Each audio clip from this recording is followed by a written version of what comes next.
और इनको धन्यवाद देते हैं कि बिहार के किसानों के बीच बैठ करके इन्होंने वार्ता की, जानकारी प्राप्त की और अपनी सुझाव को भी आप लोगों के समक्ष रखने का काम किया।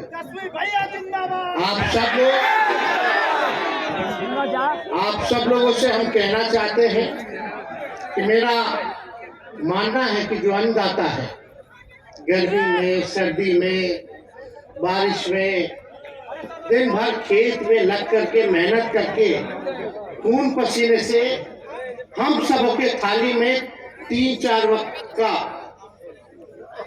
खाना अगर आता है तो वो अन्नदाता की वजह से आता है।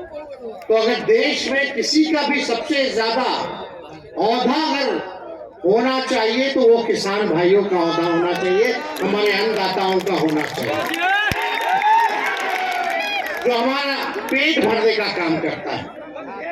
लेकिन आजकल जो जमाना है, जो आप लोगों को बतलाया जाता है, राहुल गांधी जी ने सच आप लोगों के समक्ष रखा कि मुद्दे की बात नहीं होती है, मोदी जी की बात होती है।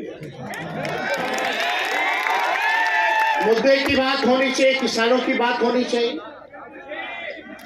और यही बात अगर हम लोग पूछे, भाई मोदी जी तो कहते थे कि 2022 में आए दोगुना कर देंगे किसानों का, हुआ कि नहीं हुआ?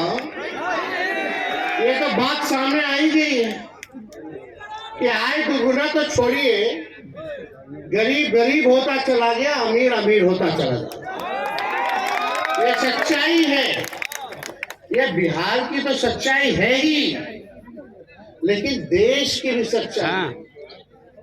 आज पूरे देश के किसान आंदोलन प्रधानमंत्री जी से 2 मिनट वक्त चाहते हैं कि अपना टुकड़ा जो है वो अपने देश के प्रधानमंत्री के सामने रखें, लेकिन प्रधानमंत्री जी के पास समय नहीं है।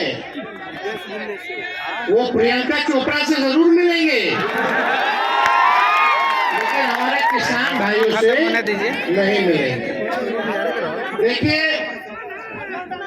कई तरह की बातें वो करते रहते हैं, हमको उस पर जाना नहीं है। मेरा स्पष्ट रूप से मानना है और मेरा समर्थन है, और इस आंदोलन में हम आपके भागीदार हैं कि एमएसपी जो है आप लोगों को मिलना चाहिए, उससे कम कुछ नहीं होना चाहिए। और आप सब लोगों को कहना चाहते हैं कि हम लोगों की कोशिश लालू जी के समय में, राबड़ी जी के समय में बाजार समिति था, मंडी था, वो नीतीश कुमार जी के आने के बाद उन्होंने खत्म कर दिया। और हम लोगों ने कृषि मंत्री भी सुधाकर सिंह जी को बनाने का काम किया था, और लगातार यही बात थी कि भाई कम से कम बाजार समिति मार्केट जो है वो बन जाए। लेकिन आप लोग तो सब लोग